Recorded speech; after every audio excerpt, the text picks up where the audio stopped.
আসসালামু আলাইকুম এভরিওয়ান। আজকে দেখাবো চিকেন পাকোড়ার একটি সহজ রেসিপি। বাহিরের চিকেন পাকোড়াগুলোতে কিন্তু চিকেন অনেক কম থাকে। এভাবে চিকেন পাকোড়া বানালে কখনোই আর বাহির থেকে চিকেন পাকোড়া খেতে ইচ্ছে করবে না। এটার উপরের লেয়ারটা হবে ক্রিস্পি আর ভিতরে জুসি। এই চিকেন পাকোড়াটার টেস্ট কিন্তু খুবই ভালো। তো চলে যাচ্ছি রেসিপিতে। আমি 800 গ্রামের মতো চিকেন নিয়েছি। এগুলোকে তুলনামূলক একটু ছোট করে কাটতে হবে, বেশি ছোট করে কাটার কোনো প্রয়োজন নেই। এখন দিয়ে দিচ্ছি গুঁড়া মশলা, 1 চামচ লাল মরিচের গুঁড়া, 1 চামচ জিরার গুঁড়া, হাফ চামচ দিয়ে দিচ্ছি কালো গোলমরিচের গুঁড়া আর সামান্য পরিমাণ টেস্টিং সল্ট। এবার দিয়ে দিচ্ছি টক দই। টক দইটা নিয়েছি আমি হাফ কাপের মতো। এরপর লাগবে আমার টমেটো সস। টমেটো সস দিয়েছি আমি 4 টেবিল চামচ পরিমাণ। টমেটো সসটা আপনি চাইলে 2 টেবিল চামচও দিতে পারেন। আদা রসুন একসাথে দিয়েছি 2 টেবিল চামচ পরিমাণ। দিয়ে দিচ্ছি 2 টেবিল চামচ পরিমাণ পেঁয়াজ বাটা, হাতের কাছে না থাকলে নাও দিতে পারেন। একটা আস্ত ডিম ভেঙে দিচ্ছি। ডিমটা দিলে ময়দা আর কর্নফ্লাওয়ারটা ভালোভাবে বাইন্ডিং হবে। এবার দিয়ে দিচ্ছি সয়া সস। সয়া সসও আমি দিয়েছি 3 টেবিল চামচ পরিমাণ। আমি কিকোম্যানের সয়া সসটা ইউজ করেছি। কিকোম্যানের সয়া সসটা দিলে ভালো একটা ফ্লেভার আসে। দিয়ে দিচ্ছি স্বাদ মতো লবণ। আমি এখানে 1.5 চা চামচ পরিমাণে লবণ দিয়েছি।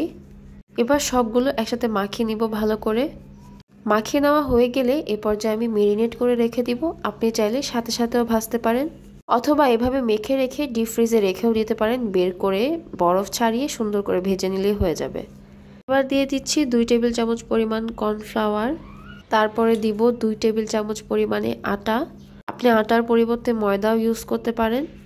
আটা দিয়ে আমি ভালো করে মেখে নিব। যদি আমার মনে হয় যে আটা আরেকটু লাগবে, তাহলে এরপরে আমি আরেকটু আটা অ্যাড করব। এবার ভালো করে আটা আর কর্নফ্লাওয়ারটা মিশিয়ে নিচ্ছি।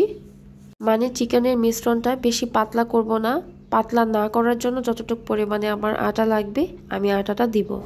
ব্যাস হয়ে গেল। আমার এখানে 5 টেবিল চামচ পরিমাণে আটা লেগেছে। এবার এগুলোকে চলে যাচ্ছি ভাজতে।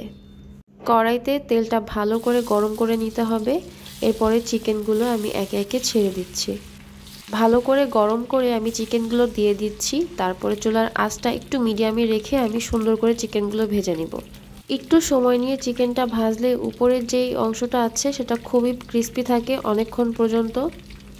একটা কাঁটা চামচের সাহায্যে আমি ভালো করে উল্টে পাল্টে চিকেন পাকোড়াগুলো ভেজে নিচ্ছি। এখানে টিপস হলো, আপনি যদি অনেকক্ষণ পর্যন্ত এটাকে ক্রিস্পি রাখতে চান তাহলে আঁচ কমিয়ে সুন্দর করে উল্টে পাল্টে ব্রাউন করে ভেজে নেবেন। তাহলে কিন্তু 2 থেকে 3 ঘন্টা এটা মুচমুচে থাকবে। আমার পাকোড়াগুলো সুন্দর করে ফ্রাই করা হয়ে গিয়েছে। এবার আমি একটা বড় ডিশে ঢেলে একটু তেল ছিটিয়ে দিচ্ছি। আর এটা ডেকোরেশনের জন্য অনলি, আপনি চাইলে নাও দিতে পারেন। দিলে এটা খুবই অ্যাট্রাকটিভ লাগে। আর এটা খেতে কিন্তু বেশ মজার হয়েছিল। দেখেন ভিতরে কতটা জুসি, আর মাংস সুন্দর করে সিদ্ধ হয়ে গিয়েছে। এত সুন্দর একটা ফ্লেভার বের হচ্ছিল পাকোড়াগুলো থেকে, যেটা বলার মতো না। এটা খেতে কিন্তু 100তে 100। তো আজকের আমার রেসিপি কেমন লেগেছে বাসায় ট্রাই করে অবশ্যই আমাকে জানাবেন। তো আজকের মতো এই পর্যন্তই। সবাই ভালো থাকবেন, সুস্থ থাকবেন। আল্লাহ হাফেজ। আসসালামু আলাইকুম।